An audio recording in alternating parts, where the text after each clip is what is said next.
Hello there, dear friend. Welcome to the channel and thank you for watching. Chelsea 0, Man United 0 at the bridge. What a boring game when it comes to the final third. I'm not saying that the whole game was boring, but when you don't score goals, it's kind of boring. You see what I mean? You can entertain people or whatever, but the end of the day, people want to see goals. And when you are not strong enough in the final third, it's kind of boring. You see the sense of boring here?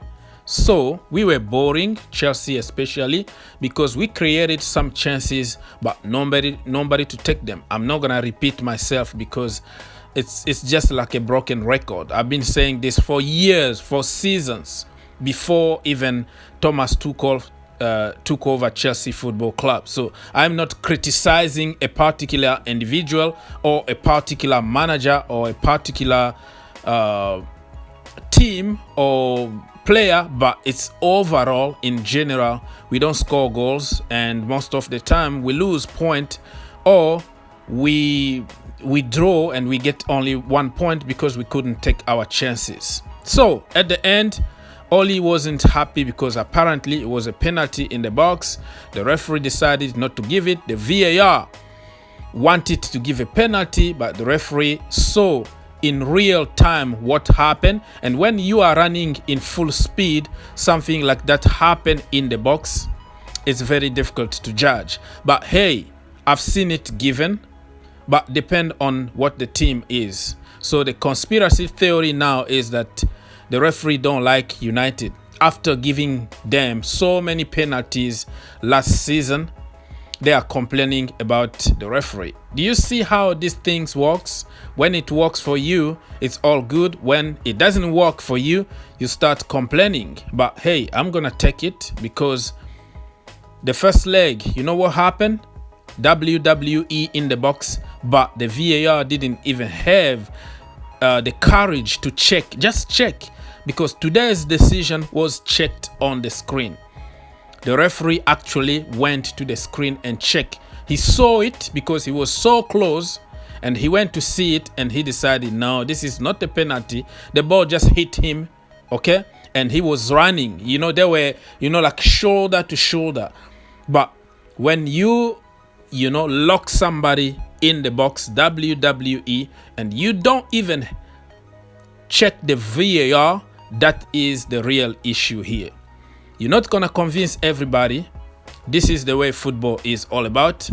I would take it. It's really funny how people flip-flop all the time depending on the circumstance. When we don't get penalties, United fans like Mark Gorbridge and other YouTube channels are going to say, oh, I didn't see it. That is not a pen. Oh no, the VAR was right. Try to find positive and try to back the referee, but when they make the decision against them, everybody turn a blind eye and try just to see what can make their case. It's all about agenda. It's all about defending your team. No matter what the evidence is, certain people don't have the honesty to come out and say, you know what, that was a penalty or that wasn't. Let's now talk about the top and flop of the game. Well, I'm saying flop in terms of not performing to the level we know you can. But flop doesn't necessarily mean that you are a flop, if that makes sense, because certain people always try to pick up just one word and make it a big deal just for attention. But I don't care. You understand the sense of flop is just because you didn't perform to the level we know you can in that particular game. Are we clear? Yes. Let's go. My top, I can say Christensen. I can also say N'Golo Kante. I can also say Edouard Mendy because he made some very important saves. Without Mendy today, I'm afraid we were going to lose the game.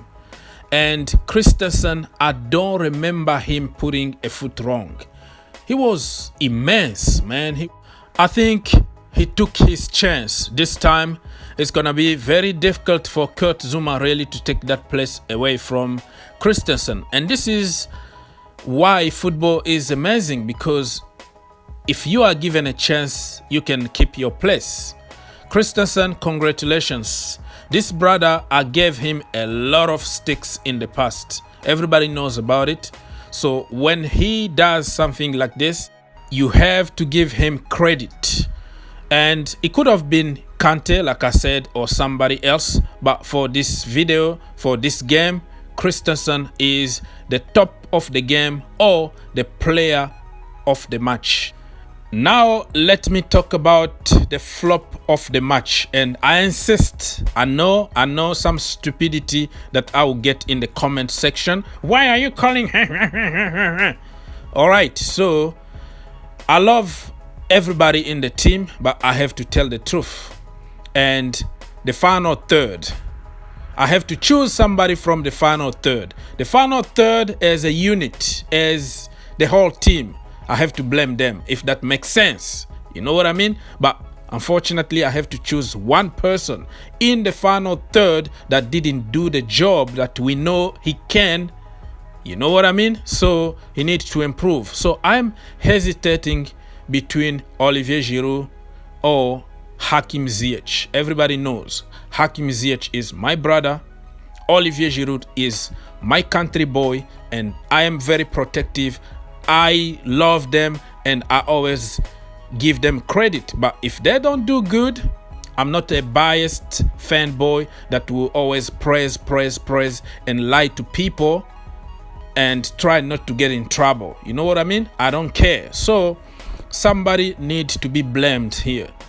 Hakim Ziyech wasn't really on his day, to be honest with you. I was expecting more crosses in the box since Olivier Giroud was playing up front. You know what I mean? It looks like we didn't really play to Olivier Giroud's strength. Yes, of course, we put some crosses and he missed few of them, but I think we could have done better and put more crosses and take advantage of Olivier Giroud clinical finishing in the box. So I will have to give it to Hakim Ziyech. Yeah, not the flop, but he didn't do good the way I was expecting, if that makes sense. So my top is Christensen, my flop is Hakim Ziyech. What about you? Leave your comment in the description down below and let's have a clean discussion. I could have mentioned Timo Werner and Christian Pulisic, but because they didn't really play that much, I'm not gonna mention them. But oh my gosh, they were awful when they came on. I mean, we got worse. They didn't improve the team at all. Timo Werner missed couple clear chances. Christian Pulisic tried to dribble past people and he wasn't getting anything, and tried to shoot when he should have passed the ball. It was just awful, man. What's going on with Christian Pulisic and Timo Werner? Leave your comment, man. I'm tired.